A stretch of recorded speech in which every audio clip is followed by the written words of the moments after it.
تہجد محبت کی تکمیل ہے، اللہ سے محبت کی تکمیل۔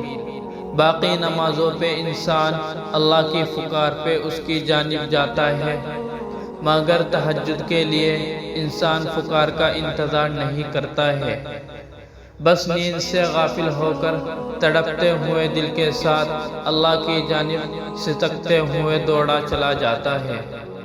شاید اسی لیے تہجد فرض عبادت کا حصہ نہیں بنائی گئی۔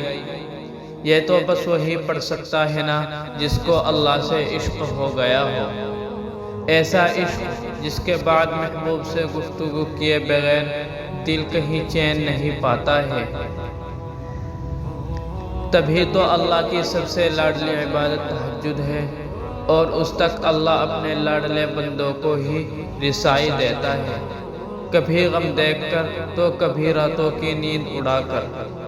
وہ اپنے پسندیدہ بندوں کی آواز سننے کے لیے پکارنے کی کوئی بہانے بنا دیتا ہے۔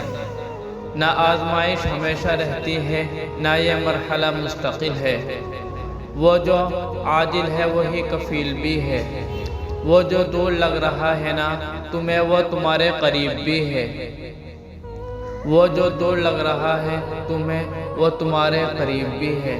وہ مانگی ہوئی کوئی دعا رد نہیں کرتا ہے، وہ تہجد کے سجدوں کو کبھی ضائع نہیں کرتا ہے، جہاں کسی کی پہنچ نہ ہو وہاں سے راستے نکال دیتا ہے۔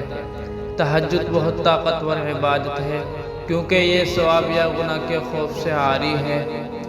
تہجد تک انسان تب تک پہنچتا ہے نا جب ساری حسرتیں دل کا ساتھ چھوڑ جاتی ہیں، پھر انسان یہ نہیں سوچتا کہ اتنا ثواب ملے گا یا اتنا گناہ ملے گا، تب بس یہ سوچتا ہے کہ اللہ ملے گا، اللہ سے ملاقات ہوگی۔